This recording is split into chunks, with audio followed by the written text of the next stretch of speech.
ஒரு சிறிய ஒரு அறிவிப்பை இந்திய அரசாங்கம் கடந்த சில நாட்களுக்கு முன்பாக அறிவித்திருந்தது. எரிவாயு தட்டுப்பாடு, பெட்ரோல் தட்டுப்பாடு இதெல்லாம் ஏற்பட்டிருக்குது. அதனால ஸ்கூல்ல படிக்கிற பிள்ளைங்க ஆன்லைன்ல கிளாஸ் எடுங்க, ஸ்கூலுக்கெல்லாம் வர வேண்டியதில்லை, ஆன்லைன்லயே அவங்க கிளாஸ் எடுங்க, ஐடி ஊழியர்களாக இருக்கிறவங்க வீட்டில் இருந்து வேலை பாருங்க இப்படின்னு ஒரு அறிவிப்பு வந்துச்சுல. அதுக்கப்புறம் பிரதமர் இப்ப அறிவிக்கிறார். பிரதமர் அறிவிச்ச பிறகு அடுத்தது ஒரு அறிவிப்பு அறிவிக்கிறார். கொரோனா மாதிரியான காலகட்டத்தை மாதிரி நம்ம ஒரு காலகட்டத்தை சந்திக்க வேண்டி இருக்கிறது சொன்னாரா இல்லையா? அடுத்து இப்ப ராகுல் காந்தி சொல்றாரு. என்ன சொல்றாரு தெரியுமா? பொருளாதார புயல் இந்தியாவில் வீச இருக்கிறது, பெரிய பொருளாதார புயல் இந்தியாவை வீச இருக்கிறது, நம்ம அதை எதிர்கொள்ள இருக்கிறோம், அதுல நடுத்தர மக்கள் கடுமையா பாதிக்கப்பட போறாங்க, ஒரு 6 மாச காலம் அந்த பொருளாதார புயல் இருக்கும் அப்படின்னு சொன்னாரா இல்லையா? அப்ப என்னமோ நடக்க போகுதுங்கிறது மட்டும் முக்கியம், நமக்கு தெரியுது. அதனாலதான் ஒத்திகையெல்லாம் பாக்குறாங்க. அப்படி சொல்ல முடியாம சூசகமா நம்மளை தயாரிக்கிறாங்க அரசாங்கம். நடுத்தர மக்கள் பாதிக்கப்படுறாங்கன்னா பெட்ரோல் டீசல் விலையில ஒரு 10 ரூபாய் ஏறினாலே எல்லா விலைவாசியும் ஏறிடுது. இப்ப 100 ரூபாய் விற்கிற பெட்ரோல் 200 ரூபாய் ஏறிச்சுன்னா தட்டுப்பாடுனா தானே. 200 ரூபாய் என்ன பொருளாதாரம்? நீங்க போய் ஒரு சாதாரண ஒரு தக்காளி 200 ரூபாய் விற்றா இல்லைங்க, வெங்காயம் 200 ரூபாய் விற்றா இல்லையா, தட்டுப்பாடு ஏற்படுற. இப்ப பயங்கரமான தட்டுப்பாடுனா நம்மளால போய் ஒரு காய்கறி வாங்க முடியுமா? எவ்வளவு பொருளாதாரம் தேவைப்படும்? அப்போ நடுத்தர மக்கள் கடுமையான நிலையில் பாதிக்கப்படுறாங்க. வேலை இல்லாத ஒரு நிலை ஏற்படும். ஹோட்டல்லாம் மூடிட்டாக்கா ஹோட்டலை நம்பி இருக்கிறவங்க என்ன பண்ணுவாங்க? மாஸ்டர் என்ன பண்ணுவாங்க? லட்சக்கணக்கான குடும்பம் இருக்குது. ஸ்கூலுக்கு நீங்க வீட்டுல ஆன்லைன்லயே நீங்க கிளாஸ் நடத்துங்கன்னா ஆட்டோ ஓட்டுறவங்க, வேன் அடிக்கிறவங்க, இவங்களுக்கெல்லாம் வருமானம் கிடைக்குமா? டீச்சருக்கு முழு சம்பளம் கிடைக்குமா? அப்படி அதை நம்பி இருக்கிறவங்க குடும்பம், லட்சக்கணக்கான குடும்பம்லாம் பாதிக்கப்படும். விலைவாசி உயர்லாம் விண்ணை தாண்டும். வேலை இழந்து நிற்பாங்க மக்கள்.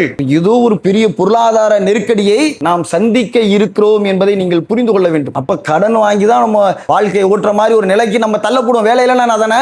இப்ப நம்ம என்ன செய்யணும்? அதான் மேட்டர். இப்ப நம்ம என்ன தெரியுமா செய்யணும்? நமக்கு தேவையற்ற அந்த செலவினங்களை எல்லாம் குறைக்கணும். ஏதோ ஒண்ணு நமக்கு வரப்போகுதுன்னு இப்பயே சூசகமா சொல்லிட்டாங்க. வந்த பிறகு கையை பிரச்சனை இருக்க கூடாது. ஏதோ ஒண்ணு வருதுன்னு சொல்லிட்டாங்க. இப்ப தேவையில்லாத செலவுகளை எல்லாம் நம்ம செய்யாம, கடன் வாங்காம, நம்மள்ட்ட இருக்கிற பொருளாதாரத்தை தேவையில்லாத செலவுக்கு ஈடுபடுத்தாம சேமிக்க பழகிங்க. நீங்க கொஞ்சம் கொஞ்சமா ஒவ்வொரு நாளும் எடுத்து வைக்கிற இந்த தொகை இருக்குதே, நாளைக்கு ஒரு பேரிடர் ஏற்படுகிற அந்த பொருளாதார பேரிடர்ல நமக்கு இது உதவக்கூடியதாக இருக்கும். அடுத்தவன்கிட்ட போய் கடன் வாங்கி மாட்டிக்காத ஒரு நிலையை நமக்கு அதுல ஏற்படும் என்பதை புரிந்து கொண்டு அகலக்கால வைக்காம சேமிக்கிற பழக்கத்தை நம்ம ஏற்படுத்திக்க வேண்டும். அல்ஹம்துலில்லாஹ் நஹ்மதுஹு வ நஸ்தஈனுஹு வ நஸ்தக்ஃபிருஹு வ நு'மினு பிஹி வ நதவக்கலு அலைஹி வ நஊது பில்லாஹி மின் ஷுரூரி அன்ஃபுஸினா மின் ஸய்யிஆத்தி அஅமாலினா மன் யஹ்திஹில்லாஹு ஃபலா முضில்ல லஹு வ மன் யுض்லில் ஃபலா ஹாதிய லஹு وأشهد أن لا إله إلا الله وحده لا شريك له وأشهد أن محمدا عبده ورسوله.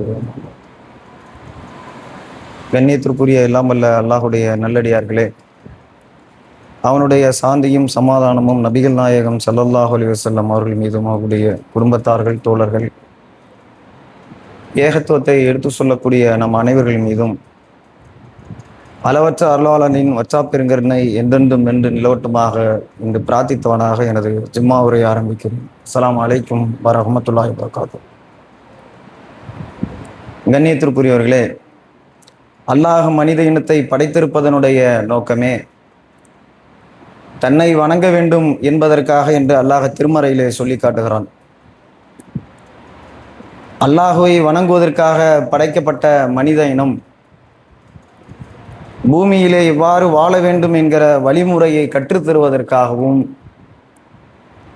மனித சமுதாயம் தீமையின்பால் செல்கிற போதெல்லாம் அச்சமூட்டி எச்சரிக்கை செய்து நல்வழிப்படுத்திடவும் அல்லாஹ் பல்வேறு காலகட்டங்களில் இறை தூதர்களை அனுப்பி வைத்திருக்கிறான். நபிகள் நாயகம் ஸல்லல்லாஹு அலைஹி வஸல்லம் அவர்கள் அல்லாஹுடைய இறுதி தூதர் என்பதை நாம் எல்லாம் ஏற்று இத்தூய இஸ்லாமிய மார்க்கத்தை பின்பற்றி வருகிறோம். அல்ஹம்துலில்லாஹ். கண்ணியத்திற்குரியவர்களே, அல்லாஹ் இந்த மனித சமுதாயத்தை உலகத்தில் எப்படி வாழ்வியல் முறையை அவர்களுக்கு ஏற்படுத்தி இருக்கிறான் என்றால், மனிதர்கள் இந்த உலகத்தில் ஒருவரை ஒருவர் சார்ந்து வாழுகிற ஒரு வாழ்வியல் முறையில் தான் இருந்து கொண்டிருக்கிறோம். அப்படிதான் அல்லாஹ் மனுஷரை படைச்சிருக்கலாம். எல்லா மனிதரையும் ஒரே நிலையில அல்லாஹ் படைத்திருந்தால், ஒரே மாதிரியான நிலையில இறைவன் படைத்திருந்தால் இந்த உலகமே இயங்காது. அல்லாஹ் சமமா படைச்சிட்டான்னு வச்சுங்க, உலகம் இயங்குமானா இயங்காது. எல்லாருக்கும் இறைவன் ஒரு 1000 கோடி ரூபாய் பணத்தை கொடுத்துட்டான். 1000 கோடி ரூபாய் எல்லார்ட்டையும் பணம் இருந்தால் யாரும் என்ன செய்ய மாட்டாங்க? வேலைக்கு போக மாட்டாங்க. இப்போ இங்கேருந்து வெளிநாடு போய் சம்பாதிக்கிறதுக்கு போகிறதுக்கு காரணம் என்னென்னா பொருளாதார தேவை இருக்குது. 1000 கோடி இருந்துச்சுன்னா மனைவி பிள்ளைகளை எல்லாம் விட்டுட்டு, தாய் தந்தையரை எல்லாம் விட்டுட்டு, சொந்த ஊரை விட்டுட்டு, இங்கே நடக்கிற எந்த நல்லது கெட்டதுலையும் கலந்துக்க முடியாமல் அங்கே போய் வாழ்கிற ஒரு வாழ்க்கையை ஒருத்தர் தேர்ந்தெடுப்பாருன்னு தேர்ந்தெடுக்க மாட்டார். ஒருத்தர் சம்பாதிக்கணும், சம்பாரிச்சு தான் சாப்பிடணுங்கிற ஒரு நிலை இருக்கிறதுனால தான் வேலைக்கு போகிறார். 1000 கோடி ரூபா இருந்துச்சுன்னு வச்சுங்க, அவர் வேலைக்கு போவார்னா வேலைக்கு போக மாட்டார். விவசாய வேலை நடக்காது. காரு ஒருத்தர் 10 கார் வச்சிருக்கிறார், அதுக்கு ஒரு டிரைவர் வச்சு சம்பளம் கொடுத்து அவர் ஓட்டுவார், இவர் ஜாலியாக உட்காந்து அந்த காரில் பிரயாணம் பண்ணுவார். இப்போ 10 கோடி ரூபா டிரைவர்கிட்ட இருக்குன்னு வச்சுங்க, 1000 கோடி இருக்கு. டிரைவர் வேலைக்கு ஒருத்தர் வருவாருன்னா வரமாட்டார். உலகத்தில் எந்த விதமான இயக்கமும் இல்லாமல் தடைபட்டு விடும், எல்லாரையும் சமமாக வச்சிருந்தா. அப்போ அல்லாஹ் என்ன செய்யறான் அப்படின்னா, சில ஏற்றத்தாழ்வுகளை இறைவன் ஏற்படுத்துகிறான் மனிதரிடத்தில். அந்த ஏற்றத்தாழ்வு எதுக்கு ஏற்படுத்துறான்னா, உலகம் அப்பதான் இயங்கும். ஒருவரை ஒருவர் சார்ந்து வாழுகிற அந்த முறை இருந்தால்தான் உலகம் இயங்கும். இப்போ ஒரு ஆணும் பெண்ணும் இருக்கிறாங்க, கணவன் மனைவியா. கணவன் சம்பாதிக்கிறதுக்காக வெளியில போயிடுறார், மனைவி வீட்டுக்குள்ள இருந்து குழந்தைங்களை பராமரிக்கிறாங்க, தாய் தந்தையர்களை பார்த்துக்கிறாங்க, வீட்டுக்கு தேவையான விஷயங்களை கவனிச்சுக்கிறாங்க, சமையல் செய்கிறாங்க. இப்படியெல்லாம் இருக்குது. கணவர் சம்பாதிக்கலைன்னு வச்சுக்க, எப்படி சாப்பிட முடியும்? சாப்பிட முடியாது. அப்போ யாராவது ஒருவரை ஒருவர் சார்ந்து இருக்க வேண்டும். நான் போய் சம்பாதிக்கிறேன், நீ குடும்பத்தை பார்த்துக்க. இப்படி இருக்கும் பொழுதுதான் உலகம் இயங்கும். அதனால தான் அல்லாஹ் என்ன செய்கிறான்னு கேட்டால், இந்த உலகத்தில் மனிதர்களுக்கு இறைவன் பொருளாதாரத்தை நான் நாடியவர்களுக்கு தாராளமாக வழங்கி விடுகிறேன் என்று இறைவன் சொல்லுகிறான். நான் நாடியவர்களுக்கு குறைத்து தருகிறேன் என்கிறான் அல்லாஹ். உலகம் இயங்கணும்னா இப்படி இருக்கணும், ஒரு ஏற்றத்தாழ்வு இருக்கணும். அப்போ அல்லாஹ் நாடியவர்களுக்கு தாராளமாகவும் நாடியவர்களுக்கு குறைத்தும் வழங்குவதே உலக இயக்கத்திற்கு தான் என்பதை நான் புரிந்து கொள்ள வேண்டும். இப்போ இறைவன் தந்திருக்கிற இந்த பொருளாதாரம் இருக்குதுல, வசதி இருக்குதுல, செல்வம் இருக்குதுல, இதை ஒருவன் அடைந்து விட்டால் இறைவன் அவனுக்கு தந்துட்டான். அப்போ அவன் என்ன செய்யணும் அப்படின்னா, பொருளாதாரம் படைத்திருக்கக்கூடிய வசதியாக உள்ளவர்கள் என்ன செய்யணும் அப்படின்னு கேட்டால், அந்த பொருளாதாரத்தை இறைவன் நமக்கு தந்திருப்பது இறைவன் விரும்பி தர்றான். இதை அல்லாஹ் நமக்கு தந்திருப்பதே ஏழைகளுக்கு நாம் உதவி செய்வதற்கு தான் என்று அவர்கள் புரிந்து கொள்ள வேண்டும். அல்லாஹ் தந்திருக்கிற இந்த பொருளாதாரம் எதுக்குன்னா, வசதி படைத்தவர்கள் என்ன செய்யணும்னா ஏழைகளுக்கு அதை நாம் கொடுக்க வேண்டும், சிரமப்படுறவங்களுக்கு நம்ம கொடுத்து உதவணும், தான தர்மம் செய்யணும் அப்படின்னு அவங்க நினைக்கணும். அதுக்கு தான் அல்லாஹ் நமக்கு கொடுத்துருக்கிறான் அப்படிங்கிறத பொருளாதார விஷயத்தில் அவர்கள் புரிந்து கொள்ள வேண்டும்.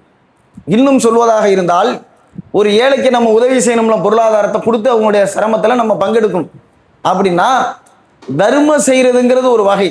இப்போ தர்மம் செய்யறது என்பா அது நேரடியாக ஒருத்தருக்கு நம்ம கொடுக்கும் பொழுது அது அல்லாஹ் நேரடியாக நமக்கு தரமாட்டான். ஒரு 1000 ரூபா நம்ம இப்போ தர்மம் செஞ்சிட்டோம் ஒருத்தருக்கு, அல்லாஹ் 1000 ரூபாய் நமக்கு நேரடியாக தருவானு தரமாட்டான். இது யதார்த்தமாக உள்ளது. ஆனால் அல்லாஹ் தர்மத்தை பற்றி சொல்லும் பொழுது மறைமுகமாக இறைவன் தந்து விடுகிறான், பல மடங்கு தர்றாங்கிறான் அல்லாஹ். அது இறைவனுடைய அருளை சார்ந்தது. அது எப்படி நமக்கு வருதுன்னே தெரியாது. தர்மம் செய்தால் அது பல மடங்கு நமக்கு வந்துடும். ஆனால் கடன் கொடுக்கிறோம்னு வச்சுங்க, பொருளாதார வசதி படைத்தவர்கள் இறைவன் நமக்கு தந்திருக்கிறதை அடுத்தவர்களுக்கு உதவி செய்யறதுக்கு தான் அப்படி என்பதை புரிந்து கொண்டு அதை மற்றவர்களுக்கு நம்ம என்ன செய்யலாம், கடன் கொடுக்கலாம். கடன் கொடுக்கணும்னா அது நமக்கு திருப்பி வந்துடும். இஸ்லாம் கடன் கொடுத்தால் அதை திருப்பி நீங்க வாங்கினீங்கன்னா திருப்பி கொடுங்க அப்படின்னு சொல்லுது. அப்ப கடன் கொடுக்கக்கூடிய அளவில் ஒரு மனிதர்களுக்கு நம்ம உதவி செய்ய வேண்டும் என்கிற சிந்தனை உள்ளவர்களாக நாம் மாற வேண்டும். அப்படி நமக்கு தந்திருக்கப்பட்டிருக்கிற இந்த பொருளாதாரத்தை மற்றவர்களுக்கு கடனாக கொடுத்து உதவுகிற ஒரு மனப்பான்மை நமக்கு தேவை. நபிகள் நாயகம் ஸல்லல்லாஹு அலைஹி வஸல்லம் அவங்க, நீங்கள் புரிந்து கொள்ள வேண்டும், கடன் என்பது மார்க்கத்தில் அனுமதிக்கப்பட்ட ஒன்றுதான், அது ஒன்றும் தடுக்கப்பட்டதல்ல. ரசூல் ஸல்லல்லாஹு அலைஹி வஸல்லம் அவர்களே கடன் வாங்கியிருக்கிறார்கள். நபிகள் நாயகம் ஸல்லல்லாஹு அலைஹி வஸல்லம் அவர்கள் யூதர்களிடத்தில் கடன் வாங்கியிருக்கிறார்கள், நபி தோழர்களிடத்தில் கடன் வாங்கியிருக்கிறார்கள். கடன் வாங்கிறது என்பது ஒன்று மார்க்கத்தில் தடுக்கப்பட்டதல்ல, அது அனுமதிக்கப்பட்ட ஒன்றுதான். ரசூல் ஸல்லல்லாஹு அலைஹி வஸல்லம் அவர்களே கடன் வாங்கியிருக்கிறார்கள். நபி தோழர் ஜாபீர் பின் அப்துல்லாஹ் ரலியல்லாஹு அன்ஹு அவர்கள் சொல்லுகிறார்கள், நபிகள் நாயகம் ஸல்லல்லாஹு அலைஹி வஸல்லம் அவர்கள் என்னிடத்தில் கடன் வாங்குவார்கள், நான் கடன் கொடுப்பேன். அவங்க அதை திருப்பி கொடுக்கும் பொழுது எப்படி கொடுப்பார்கள் தெரியுமா? வாங்கின கடனை விட கூடுதலாக அவர்கள் எனக்கு தருவார்கள். ரசூல் ஸல்லல்லாஹு அலைஹி வஸல்லம் அவர்களுடைய தாராள மனப்பான்மையை நீங்கள் பாருங்கள். வாங்கின கடன் இருக்குதுல்ல, அது அப்படியே தானே கொடுக்கணும். 100 ரூபா கடன் வாங்கினா 100 ரூபா கொடுக்கணும். 100 ரூபா கடன் வாங்கிட்டு 150 ரூபா கொடுத்தா எப்படி இருக்கும்? அந்த மாதிரி ரசூல் ஸல்லல்லாஹு அலைஹி வஸல்லம் அவர்களை பற்றி கடன் கொடுத்த அந்த அப்துல்லாஹ் பின் ஜாஃபிர் ரலியல்லாஹு அன்ஹு, ஜாஃபிர் பின் அப்துல்லாஹ் ரலியல்லாஹு அன்ஹு அவர்கள் சொல்லுகிறார்கள், ரசூலுல்லாஹ் என்னட்ட கடன் வாங்குவாங்க, அதை திருப்பி கொடுக்கும் பொழுது தாராளமாக கூடுதலாக அவர்கள் தருவார்கள் என்று நபிகள் நாயகம் ஸல்லல்லாஹு அலைஹி வஸல்லம் அவர்கள் கடன் வாங்கியதை குறித்து சொல்கிறார்கள். அப்ப கடன் வாங்கலாம்ல. ஆனால் நீங்கள் புரிந்து கொள்ள வேண்டும், இந்த கடன் வாங்குற விஷயத்துல இஸ்லாம் நிறைய கட்டுப்பாடுகளை விதிக்கிறது. எப்படி? இன்னைக்கு கடன் வாங்குறது என்பது ஒரு சாதாரண விஷயமாக மனிதர்களிடத்தில் மாறிவிட்டது. ரொம்ப சாதாரணமானதாக மாறிடுச்சு. ஒரு அற்பமான ஒரு அதாவது ஒரு முடியாத கட்டத்துக்கு வாங்கணுங்கிற மனநிலையெல்லாம் மாறி தேவையற்றதுக்கெல்லாம் ஒரு மனிதன் இன்னைக்கு கடன் வாங்குற நிலை இருக்கு. அப்படி இருக்குதா இல்லையா? ஒருத்தன் வீடு கட்டுறதுக்கு கடன் வாங்குறான். வீடு கட்டுறதுக்கு ஏன் கடன் வாங்குற? என்னட்ட ஒரு 10 லட்ச ரூபா இருக்குது, 20 லட்ச ரூபா இருந்தால் தான் அந்த வீட்டை கட்ட முடியும். அப்ப 10 லட்சம் எக்ஸ்ட்ரா கடன் வாங்குறான். ஏன் 10 லட்சத்துக்கு வீடு கட்ட முடியாதா? கடன் என்பது எப்போ வாங்க வேண்டும் என்றால், அது முடியாத பட்சம் இருக்குல்ல, ஒரு உயிர் போகிற மாதிரியான ஒரு கட்டம் இருக்குதுல்ல, வாழ முடியாத ஒரு நிலை இருக்குதுல்ல, அந்த மாதிரியான நிலையில தான் கடன் வாங்கணும் என்பதை நாம் புரிந்து கொள்ள வேண்டும். ஆனா மனிதர்கள் இன்றைக்கு கடனை பற்றி கொஞ்சம் கூட ஒரு பயம் இல்லாத ஒரு நிலையில தேவையற்ற விஷயங்களுக்கெல்லாம் கடன் வாங்குகிறார்கள். நல்லா இருக்கிற வீட்டை இடிச்சு கடனை வாங்கி கட்டுறான். அந்த கடனை அடைக்க முடியாம கடைசியில் அந்த வீட்டையும் இடத்தையும் சேர்த்து வித்துட்டு போயிடறான். இப்படி நிர்கதியாக நிறுத்தப்பட்டவர்கள் எத்தனை பேர் இருக்கிறாங்களா இல்லையா? கடன் வாங்கினதுனால வீடு கட்ட போறேன்னு போய் கடனை வாங்கி பேங்க்ல வாங்கி அல்லது மற்றவர்களிடத்தில் தெரிஞ்சவங்கள்ட்ட வாங்கி அந்த கடனை திருப்பி அடைக்க முடியாம என்ன ஆயிடுதுன்னு கேட்டீங்கன்னா, இருக்கிற எல்லாத்தையுமே வித்துட்டு அவங்க வாடகை வீட்டில் குடியேற சொந்த இடத்தையும் வித்துட்டு போயிடறான். இப்படி கடன் வாங்கி மாட்டிக்கொள்கிற நிலை ஏற்படுகிறதா இல்லையா? புரிந்து கொள்ளுங்கள். அதே மாதிரி கடனை எதுக்கு வாங்கினது தெரியாம வாங்குறான். செல்போன் பயன்படுத்துறது கடன் வாங்குறாங்களே, செல்போனுங்க. ஒரு மனிதன் தனக்கு இருக்கிற தேவைக்கு வாழ வேண்டும் என்கிற ஒரு உணர்வற்றவனாக மாறிவிட்டான். என்ன நமக்கு அல்லாஹ் தந்திருக்கிறானோ அந்த தேவைக்கு தகுந்த மாதிரி நம்முடைய வாழ்க்கையை அமைச்சுக்கணும் அப்படிங்கிற அந்த வாழ்வியலை புரிந்து கொள்ளாமல் செல்போனுக்கு கடன் வாங்குறான். செல்போன் இல்லாமல் நம்மளால வாழ முடியாதா? வாழலாம் தானே, அதுக்கு கடன் வாங்குறான். இன்னும் சொல்வதாக இருந்தால் 2 வீலருக்கு கடன், 4 வீலருக்கு கடன். ஏன்? அவன் 4 வீலர் வச்சிருக்கான், அவன் 2 வீலர் வச்சிருக்கான். அவன் என்னை விட பெரிய தரமான இவன் பைக் இருந்தாலும் தரமான ஒருத்தன் பைக் வாங்கி வச்சிருக்கான், 2 லட்ச ரூபா பைக் வச்சிருக்கான, அதுக்கு கடனை வாங்கி பைக் வாங்குறான். அப்ப கடன் என்பது எதற்காக வாங்குகிறோம் என்று தெரியாமல் தேவையற்றதற்கெல்லாம் ஒருவன் கடன் வாங்குகிற நிலை ஏற்பட்டிருக்கதா இல்லையா? புரிந்து கொள்ளுங்கள். கடன் விஷயத்தில் இஸ்லாம் சொல்லுகிற நெறியை நான் ஃபாலோ பண்ணி இந்த கடனை நான் வாங்க போறேன்னு ஒருத்தன் வந்தா அவன் கடன் வாங்குறதுக்கே பயப்படுவான். இஸ்லாம் எல்லாத்துக்கும் வழிகாட்டி இருக்குதா இல்லையா? அப்படி இஸ்லாம் சொல்லுகிற நெறியை இந்த கடன் விஷயத்தில், நான் ஒரு போன் வாங்குறதுக்கு, நான் ஒரு 2 வீலர் வாங்குறதுக்கு, நான் ஒரு 4 வீலர் வாங்குறதுக்கு, இந்த வீடு கட்டுறதுக்கு பெருசா, இப்படி தேவையற்ற எத்தனையோ விஷயங்கள், கல்யாணத்துக்கு கடன் வாங்குறானா இல்லையா? இப்படி தேவையற்ற எத்தனையோ விஷயங்களுக்கு கடன் வாங்கக்கூடியவர்கள் இஸ்லாம் கடன் குறித்து சொல்லுகிற நெறியை ஃபாலோ பண்ணி நான் இப்ப கடன் வாங்க போறேன்னு ஒருத்தன் வந்தா அவன் கடன் வாங்குவதற்கே பயப்படுவான். இஸ்லாம் அவ்வளவு கடுமையாக சொல்லுகிறது. நபிகள் நாயகம் ஸல்லல்லாஹு அலைஹி வஸல்லம் அவர்கள் பிரார்த்தனை செய்கிறாங்க. பிரார்த்தனை எப்படி செய்கிறாங்க அப்படின்னா, கடனை விட்டு பாதுகாப்பு கேட்கிறாங்க அல்லாஹ்விடத்தில். நபிகள் நாயகம் ஸல்லல்லாஹு அலைஹி வஸல்லம் அவர்கள் பிரார்த்தனை செய்கிறார்கள், பாவத்தை விட்டும் இறைவனிடத்தில் கேட்கிறார்கள், பாவத்தை விட்டும் கடன் வாங்குவதை விட்டும் என்னை நீ தூரமாக்கி விடு என்று இறைவனிடத்திலே கேட்கிறார்கள். அதுலேருந்து என்ன நீ பாதுகாத்திருக்கிறவ? எதுல? பாவமான காரியத்தை விட்டும் கடன் வாங்குற விஷயத்திலிருந்தும் என்னை நீ தூரமாக்கி விடுயா அல்லாஹ் என்று நபிகள் நாயகம் ஸல்லல்லாஹு அலைஹி வஸல்லம் அவர்கள் தொழுகையில் அதிகமாக கேட்கக்கூடியவர்களாக இருந்தார்களாம்.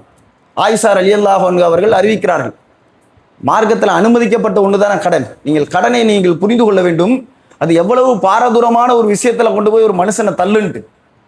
நம்ம கடனை பற்றியெல்லாம் எந்த சிந்தனையும் இல்லாமல் இருக்கும். இஸ்லாம் கடன் குறித்து என்ன பேசுகிறது என்பதை பற்றியெல்லாம் அறியாமல் கண்டத்துக்கும் கடனை வாங்குறான். கடன் கொடுத்தவன் மறந்துட்டானா அதை பற்றி இவன் கவலைப்படாமல் இருக்கிறான். அவன் கேட்கல, இல்லை மறந்துட்டானே விட்டுட்டானே அப்படின்ட்டு, அல்லது கேட்கிறவனுக்கு வேற காரணத்தை சொல்லி தப்பிக்கிறதுக்கு பார்க்குறான். ரசூல் ஸல்லல்லாஹு அலைஹி வஸல்லம் அவர்கள் கடன் வாங்குவதை அனுமதித்திருக்கிறார்கள். இஸ்லாம் அனுமதிக்கிறது. அனுமதிக்கப்பட்ட ஒன்றுக்கு ரசூலாவுடைய பிரார்த்தனை எதுவாக இருந்துச்சு? என்ன தூரமாக்கிற கடனில் இருந்து. நீங்கள் புரிந்து கொள்ளுங்கள், மார்க்கத்தில் அனுமதிக்கப்பட்ட ஒரு விஷயத்துக்கு ரசூலா பாதுகாப்பு தேடுறாங்க அப்படின்னா அது கடன் விஷயத்துல தான். கடன் விஷயம் மார்க்கத்தில் வாங்குவதற்கு அனுமதிக்கப்பட்ட ஒன்றாக இருந்தாலும் அதுக்கு அதை விட்டு இறைவனிடத்திலே அவர்கள் பாதுகாப்பு கேட்கிறார்கள் என்றால் அப்ப ரசூல்லா இந்த கடனை எப்படி பார்த்திருக்கிறாங்கன்னு புரியுதா? கடன் விஷயத்தில் இறைவனுடைய பார்வை எப்படி இருக்கிறது என்று நம்ம புரிந்து கொள்ள வேண்டுமா இல்லையா? ஒருத்தர் கேட்கிறார் ரசூலாட்ட வந்து, அல்லாஹ்வுடைய தூதரே, நீங்கள் கடன் மார்க்கத்தில் அனுமதிக்கப்பட்ட ஒன்று தானே சொன்னீங்க, ஆனா நீங்க ஏன் வந்து இப்படி ஒரு பிரார்த்தனை பண்ணிருக்கீங்க? என்ன பிரார்த்தனை? நீ கடனை விட்டு என்னை தூரமாக்கிறேன்னு யார் அல்லாஹ்விடத்தில் நீங்கள் கேட்கிறீர்கள் என்று நபிகள் நாயகம் ஸல்லல்லாஹு அலைஹி வஸல்லம் அவர்கள் கேட்கிற பொழுது ரசூல் ஸல்லல்லாஹு அலைஹி வஸல்லம் அவர்கள் அந்த சஹாபிட்ட பதில் சொல்றாங்க. என்ன சொல்றாங்க அப்படின்னா, ஒருவன் கடன் வாங்கிவிட்டால் அந்த கடன் அவனை எப்படி தள்ளும் தெரியுமா? என்ன மாதிரியான காரியத்தில் அவனை தள்ளும் தெரியுமா? ஒருவன் கடன் வாங்கிவிட்டால் அவன் பொய் பேசக்கூடியவனாக அவன் மாறிவிடுவான். பொய் பேசக்கூடியவனா அவன் அந்த கடன் தள்ளிவிடும். இன்னைக்கு பார்க்குறோமா இல்லையா? கடன் வாங்குற வரைக்கும் கரெக்டாக பர்ஃபெக்டாக அடைச்சிருவான் அப்படி இப்படின்னு நினச்சிக்கிட்டு தான் ஒருத்தன் கடன் வாங்குவோம். கடன் வாங்குறதுல கூட நம்ம கொடுக்கக்கூடாது அப்படி ஏமாத்தணுங்கிற மனநிலையில் ஒருத்தன் வாங்க மாட்டான். 99% பேர் இறைவனுக்கு பயந்துக்கிட்டு எப்படி அந்த கடனை கொடுத்துருவோம், ஒரு மாசத்துல கரெக்டாக அப்படி இப்படிலாம் கொடுத்துடலாம், இப்படி கொடுத்துடலாம் அப்படின்னா கூட ஒரு 10 நாள் எக்ஸ்ட்ரா போகும், அவ்வளோதான் கடனை கொடுத்துடலாம் அப்படின்னு சொல்லி தான் அந்த கடன்கிற விஷயத்தில் கால வைப்பான். ஆனால் ரசூல்லா என்ன சொல்றாங்கன்னா, கடன் ஒருவன் வாங்கிவிட்டால் அவனை பொய் பேசக்கூடியவனாக அது தள்ளிவிடும். இன்னைக்கு எவ்வளோ பேர் பொய் பேசுகிறான் கடனை வாங்கிட்டு. அந்த கடன் பணம் வரும், வந்தவனை தர்றேன், கொடுப்பாரு அவரை கொடுத்தவனை தந்துடுறேன், வர வேண்டியது இருக்கு வந்தவனை தந்துடுறேன். இப்படி ஒரு காலத்தை 10 நாளுங்கிறது 10 நாள் போனவன மறுபடியும் ஒரு 10 நாள் கேட்பான். நாளைக்கு வாங்கலேன், நாளைக்கு போனவன சாயந்தரம் வாங்கலேன், சாயந்தரம் போனால் அடுத்த விடிய கிளம்புற வாங்கலேன், ஒரு வாரம் பொறுத்துங்களை தர வேண்டியவர் தரலையே, அப்படி என்னன்னா இவனா விட்டு அடிச்சுக்கிட்டே இருப்பான். அப்ப என்ன மாதிரியான ஒரு பொய் பேசுற மனநிலையில் ஒருவனை தள்ளுகிறதா இல்லையா? வீட்டில் இருக்கிற ஒருத்தர் கடன் வாங்கிட்டு இருப்பாரு, கடன் கொடுத்தவர் வந்து கேட்கும் பொழுது அவர் வீட்டில் இல்லையே வெளியில போயிட்டார். இப்படி ஒரு மனுஷனை பொய் பேச வைக்குது. இப்படி ஒரு நிலையை கடன் தள்ளுது என்று நபிகள் நாயகம் ஸல்லல்லாஹு அலைஹி வஸல்லம் அவர்கள் சொல்கிறார்கள். இது நிதர்சனமாக இன்றைக்கு நம்ம பார்த்து கொண்டிருக்கிறோம். அதே மாதிரி ரசூல் ஸல்லல்லாஹு அலைஹி வஸல்லம் அவர்கள் சொல்கிறார்கள், கடன் ஒருவன் வாங்கிவிட்டால் அவனை வந்து வாக்குறுதி மீறக்கூடியவனாக அது தள்ளிவிடும். கொடுத்த டேட்டுக்கு யாரு கடனை திருப்பி கொடுக்குறவங்களா இருக்கிறாங்க? காலையில வாங்குறாரு ஒருத்தர், சாயந்தரம் தந்துறேன்னா அந்த சாயந்தரம் அந்த கடனை திருப்பி கொடுக்குறவரா இருக்கிறாங்களா? எவ்வளவு பேர் இருக்கிறாங்க? நாளைக்கு தந்துறேன்னு சொல்லி வாங்கிட்டேன், நாளைக்கு கரெக்டாக கொண்டு போய் அந்த காசு கொடுத்துடணும். ஒரு வாரம் டைம்னு சொல்லி வாங்கிட்டேன், அந்த ஒரு வாரத்தில் கொண்டு போய் காசு கொடுக்கணும். அப்படி தன்னுடைய வாக்குறுதியை நிறைவேற்றக்கூடியவர்களாக இருக்கிறார்கள். கடன் விஷயத்தில் வாக்குறுதி கொடுத்தால் மீறுவானா யாரு? கடன் வாங்குறவன். அப்படி அவனை தள்ளும் என்று நபிகள் நாயகம் ஸல்லல்லாஹு அலைஹி வஸல்லம் அவர்கள் சொல்லுகிறார்கள். இந்த வாக்குறுதி மீறவனை பத்தி ரசூலுல்லாஹ் என்ன சொன்னாங்க? நயவஞ்சகர்களுடைய அடையாளத்தில் ஒன்றாக சொன்னார்கள். நயவஞ்சகர்களுடைய அடையாளம் என்ன? அவன் கொடுத்தால் எதை? வாக்குறுதி கொடுத்தால் மீறுவான். இங்க கடன் கொடுத்தால் வாக்குறுதி கொடுப்பான், மீறிடுவான். அவன் நயவஞ்சகனுடைய பண்பு அதுல வருதா இல்லையா? அப்ப எவ்வளவு பெரிய ஒரு பாரதூரமான ஒரு பாவ செயலில் கடன் நம்மை தள்ளுகிறது என்பதை கூட இன்றைக்கு முஸ்லிம்கள் புரிந்து கொள்ளக்கூடியவர்களாக இல்லை. ஏன் மறுமை நாளில் நம்மள அதெல்லாம் அல்ல, நீங்கள் புரிந்து கொள்ளுங்கள், மறுமை நாள் என்பது ஒரு சாதாரணமான நிகழ்வு கிடையாது. இந்த உலக வாழ்க்கை குறித்து அப்படியே A to Z ஒவ்வொரு நாளிகையும் இறைவன் அங்கே விசாரணைக்கு உட்படுத்தும். நம்ம நினைச்சுக்கிட்டோம் ஒரு காரியத்தை பத்தி தான் அல்லாஹ் கேட்க போறான். நம்ம காரியம்னா என்ன? ஒருத்தர் அடிச்சு போடுறோம், ஒருத்தர் வீட்டில் போய் திருடி போடுறோம், ஒருத்தனை கொலை செஞ்சிடறோம், ஒரு சொத்தை அபகரிச்சுட்டோம், அப்ப 1 2 3 4 ஒரு 10 தீமை அப்படி மனசு நினைக்கிறான். 10 தீமை, அந்த 10 தீமையை தான் அல்லாஹ் கேட்க போறான்னு நினைச்சுக்கிட்டு இருக்கான். ஒவ்வொரு நிமிடத்திலும் நம்முடைய நிகழ்வுகள் இருக்கிறதுல உள்ளத்தை என்றம்ல அல்லாஹ் அறிந்தவன். ஒவ்வொரு நிகழ்வுகளையும் ஒவ்வொரு அசைவுகளை குறித்தும் இறைவன் அங்கே கேள்விக்கு உட்படுத்துவான் மறுமை நாள். அப்படிப்பட்ட ஒரு நாள்.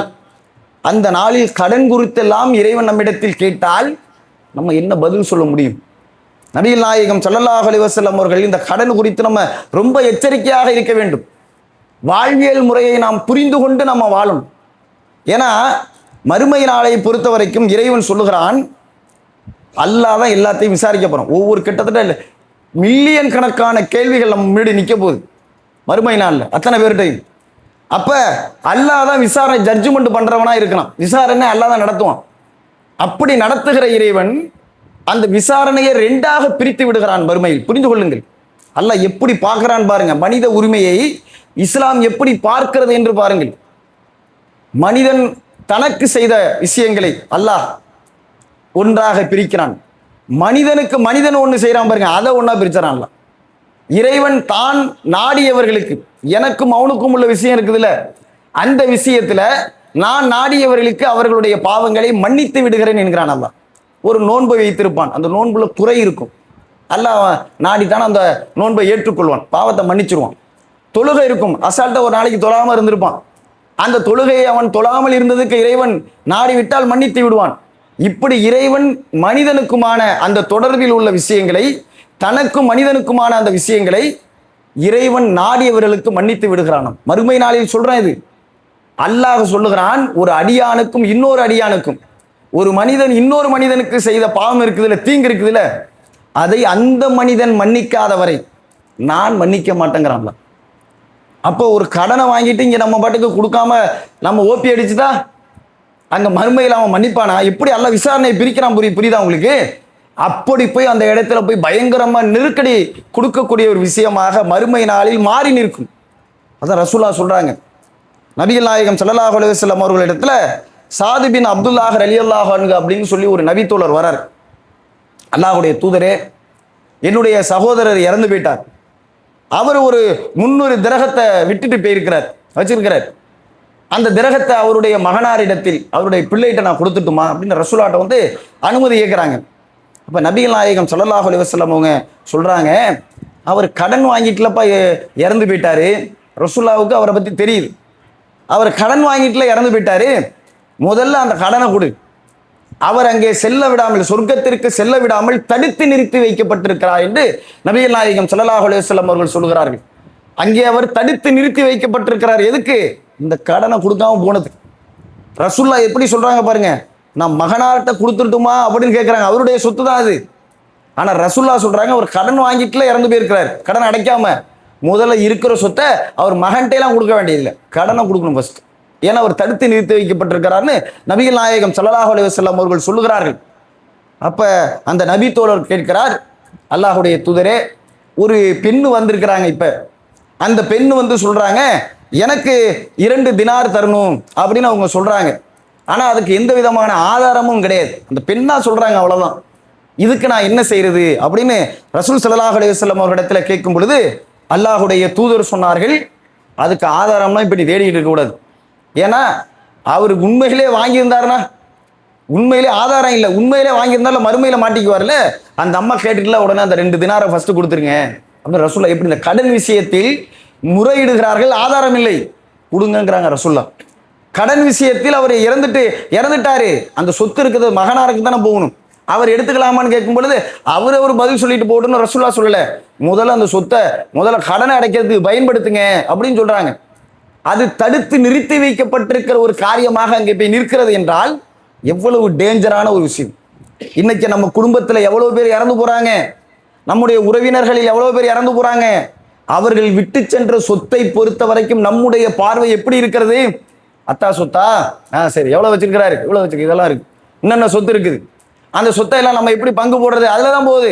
அத்தாவுக்கு முதல்ல கடன் இருக்கான்னு யாரு பிள்ளைகள் சிந்தித்து இருக்கிறார்களா? அவர்களுடைய ஆண் மக்களோ பெண் மக்களோ என்ன செய்யணும்? ஒரு தகப்பன் இந்த உலகத்தில் எவ்வளவு நன்மைகளை செய்திருந்தாலும் மறுமையில் சொர்க்கத்திற்கு செல்லாமல் அங்கே நிறுத்தப்படுகிற ஒரு அமலாக, ஒரு காரியமாக இந்த கடன் இருக்கிறது என்றால், என்னுடைய தகப்பனார் வைத்திருக்கிற இந்த சொத்து அவரு அங்கு கடன் பட்டுட்டு போய் மூத்தா போய் நின்றுனார்னா சொர்க்கத்துக்கு போக முடியாம ஆயிடுமே. அதனால முதல்ல இந்த சொத்தை எல்லாம் வித்து கடன் அடைக்கணும். எங்கெங்க கடன் வாங்கியிருக்கிறார், யாரெல்லாம் கடன் வாங்கியிருக்கிறாங்க, கொடுத்துருக்குறாங்க அப்படின்னு கேட்டு அடைக்கணும் என்கிற மனநிலை ஏற்பட்டிருக்கிறதா? அத்தான் கடன் வாங்கி யாரும் கேட்கலைன்னா முறையிடலை, தெரியும் கடன் வாங்கியிருக்கிறது, முறையிடலைன்னா சொத்தை உடனே பங்கு பிரிச்சிடுறாங்க. புரிந்து கொள்ளுங்கள், நம்ம என்ன செய்யணும்? சாலிகான பிள்ளைகளாக இருக்கக்கூடியவர்கள் என்ன செய்யணும்? அத்தா மறுமையில போய் அவர் மாட்டிக்க கூடாது, ஏன்னா திரும்பி அவர் வந்து மறுபடியும் அந்த சொத்தையெல்லாம் அவர் விற்க முடியாது, இறந்து போயிட்டார். அப்ப அங்க போன பிறகுதான் அவருக்கு தெரியும் இதோடைய இந்த உலக வாழ்க்கை எப்படிப்பட்டது, மறுமை எப்படிப்பட்டதுங்களா அவருக்கு புரியும். அப்போ ஒரு திரும்பி வந்தாலும் நம்மள்ட்ட வந்து சொல்ல முடியாது, இந்த சொத்தெல்லாம் இவர்கிட்ட நான் கடன் வாங்கியிருக்கப்பா, அதை எழுதி வைக்கலப்பா, அவர்கிட்ட முதல்ல கொண்டு போய் கொடுத்துருப்பா, இந்த சொத்தை வித்து கொடுத்துருப்பான்னு சொல்ல முடியாது. அப்ப நம்ம இருக்கிற சொத்தை வித்து அந்த கடனை அடைக்கக்கூடியவர்களாக நம்ம மாற வேண்டும். ஆனால் நம்ம இன்னைக்கு அப்படி இருக்க பிள்ளைகள் இருக்கிறார்களா? ரசூல் ஸல்லல்லாஹு அலைஹி வஸல்லம் அவர்கள் அவங்க காலத்துல ஜனாசா வருது, அந்த ஜனாசாவை தொழு வைத்து நபிகள் நாயகம் ஸல்லல்லாஹு அலைஹி வஸல்லம் அடக்கம் செய்யக்கூடியவங்களா இருந்தாங்க.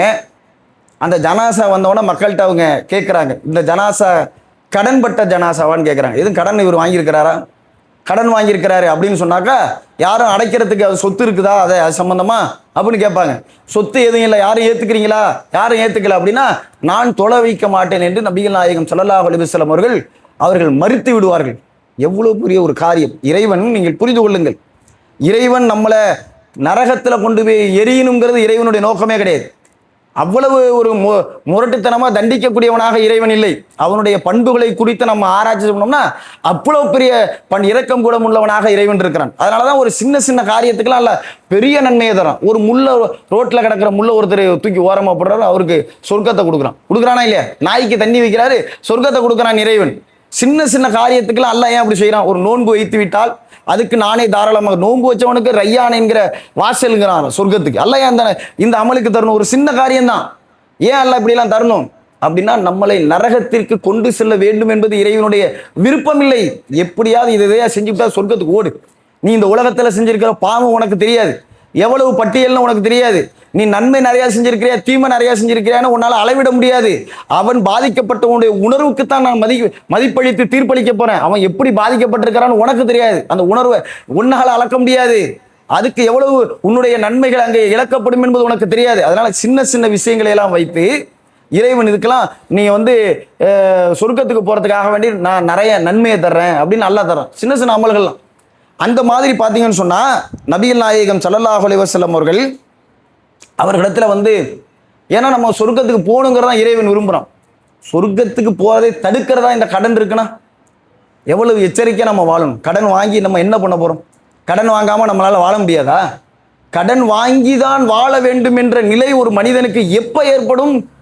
ஒரு விபத்துல ஒருத்தர் மாட்டிக்கிட்டார், உடனே அறுவை சிகிச்சை பண்ணணும், 10 லட்ச ரூபா தேவை, கையில 2 ரூபா தான் இருக்கு, இல்ல 1000 ரூபா கூட இல்ல.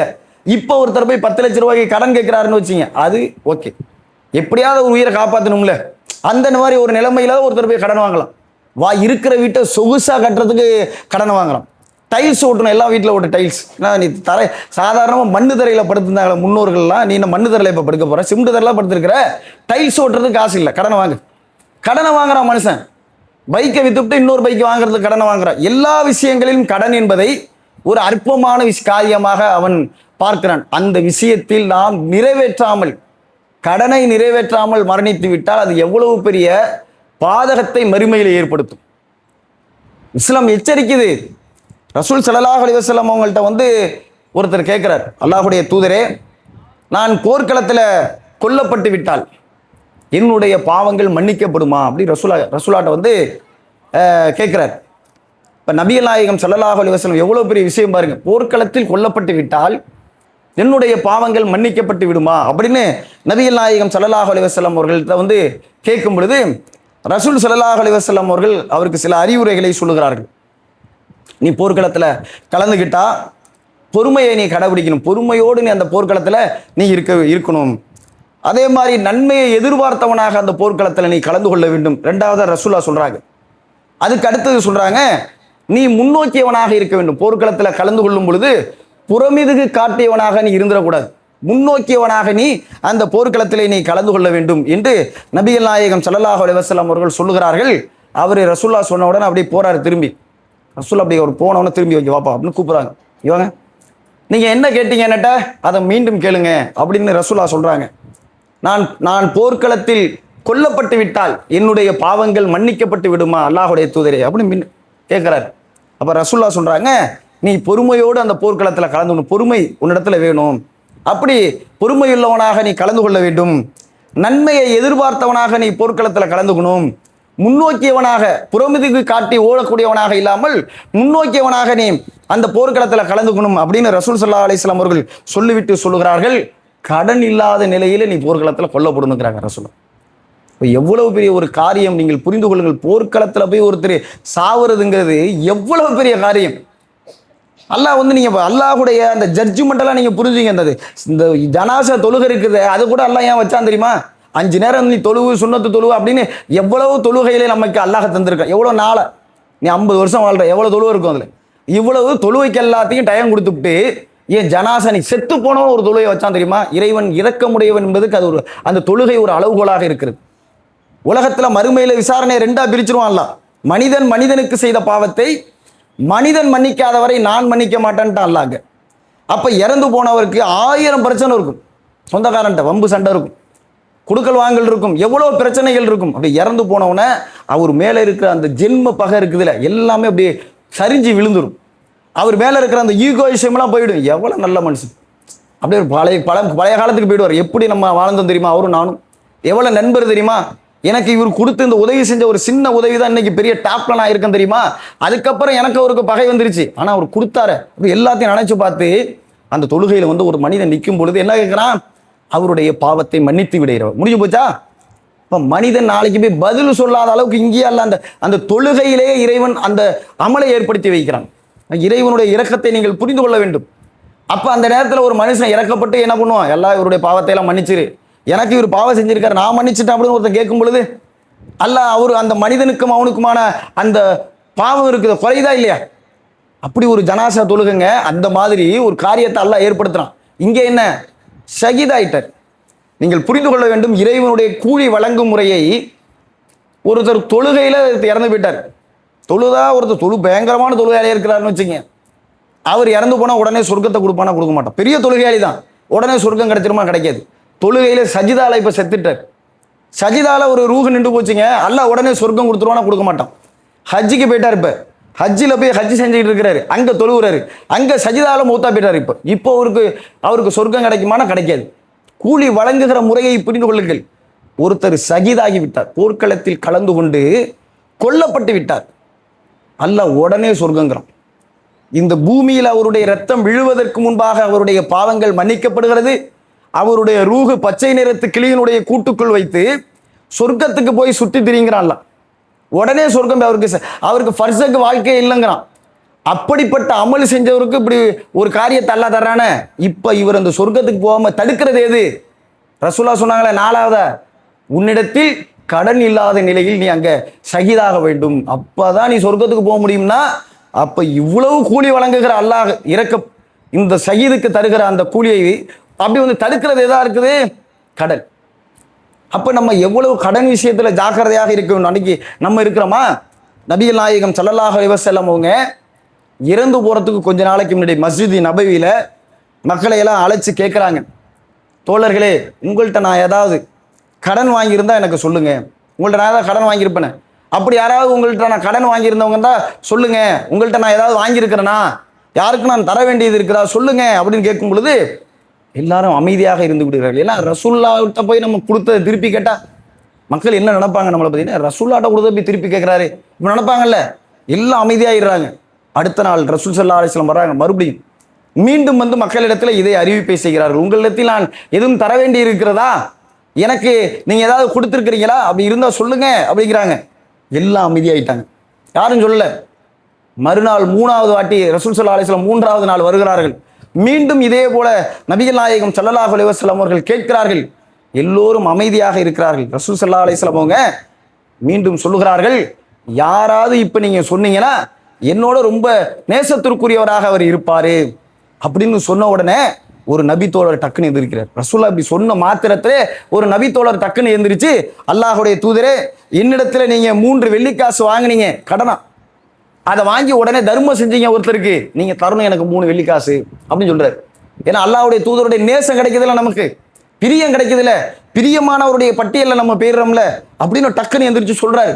சொன்ன உடனே ரசூல் ஸல்லல்லாஹு அலைஹி வஸல்லம் அவர்கள் தன்னுடைய சொந்த பணத்தில் 3 வெள்ளி நாணயங்களை, அவர்கள் அரசாங்கத்துடைய கஜானா இல்ல, சொந்த நாணய காசை எடுத்து 3 வெள்ளி காசை எடுத்து ரசூல் ஸல்லல்லாஹு அலைஹி வஸல்லம் அவர்கள் வாங்கிய கடனை அடைக்கிறார்கள்.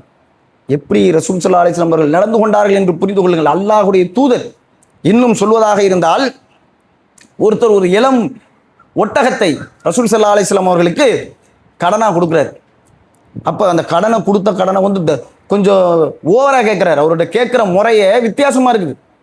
கொஞ்சம் முறை தவறிய அளவுல அவர் கேட்கிறாரு. சஹாபாக்களுக்கெல்லாம் கோபம் வந்துருக்கு.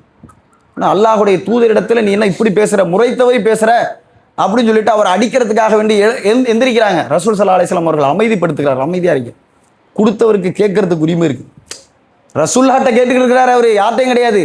சஹாபாக்களுக்கு கோபம் வந்துருச்சு, யார்கிட்ட நீ கேட்டுக்கிட்டு இருக்கிற, எங்களுடைய தாயை விட தந்தையை விட எங்கள் உயிரை விட நாங்கள் மேலானவராக நபிகள் நாயகம் ஸல்லல்லாஹு அலைஹி வஸல்லம் உங்களை மதிக்கிறோம், நீ அவங்கள்ட்ட வந்து இப்படி குரலை உயர்த்தி கேட்பியா? கேட்குற முறை வித்தியாசமாக கேட்பியா அப்படின்ற அப்படியே கோவத்தோடு எந்திக்கிறாங்க. ரசூல்லா என்ன பண்ணுறாங்க? அமைதிப்படுத்துறாங்க. கொடுத்தவருக்கு கடன் கொடுத்தாரு, அவருக்கு இப்படி கேட்கறதுக்கு உரிமை இருக்குது அப்படின்னா எப்படி கடன் விஷயம் எப்படின்னு பாருங்க. அல்லாஹ் சொல்லுகிறான், நபியுடைய குரலுக்கு மேல நீ உயர்த்தி பேசாதனாங்கிறான். நபியுடைய குரலுக்கு மேல நீங்க உயர்த்தி பேசினால் அது பெரும் பாவம் என்கிறான். தான் பயங்கரமான குற்றத்திற்கான தண்டனையாக அல்லாஹ் சொல்லுகிறான். அப்படிப்பட்ட ஒரு விஷயத்தை ஒருத்தர் செய்யறாரு, ரசூலுல்லாஹ் அமைதிப்படுத்துறாங்க, அனுமதி கொடுக்குறாங்க. பாத்துங்க, அப்ப கடன் எவ்வளவு பெரிய விஷயம். கடன் விஷயத்தில் நாம் ரொம்ப கவனமாக இருக்க வேண்டும் தோழர்களே.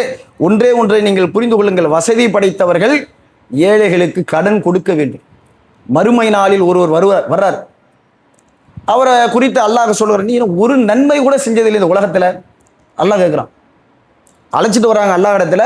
அப்ப அல்லாஹ் சொல்றான், நீ இந்த உலகத்துல பூமியில வாழ்ந்தியப்ப ஒரு அமல் கூட செய்யல, நல்ல அமலே செய்யலையே அப்படின்னு அல்லாஹ் கேட்கும் பொழுது அல்லாஹ்விடத்தில் அவரை குறித்து சொல்லப்படுகிறது. அல்லாஹ்வுக்கு எல்லாமே தெரியும், ஆனா மக்களுக்கு தெரியணும்ல.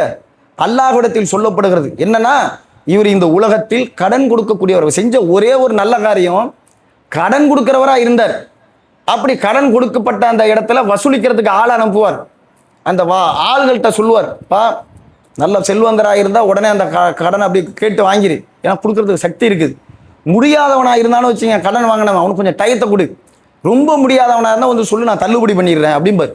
இப்படிதான் இந்த ஒரே ஒரு காரியத்தை தான் அந்த உலகத்துல அவர் செஞ்சார் என்று இறைவனிடத்துல சொல்லும் பொழுது அல்லாஹ் அந்த மனிதனை நோக்கி சொல்லுவான், உலகத்துல நீ மற்றவனுடைய கடனை தள்ளுபடி பண்ணல, இப்ப நான் இந்த நாளில் உன்னுடைய அனைத்து பாவத்தை நான் தள்ளுபடி பண்ற, மன்னிக்க போடா, சொர்க்கத்துக்கு போடான்றான்.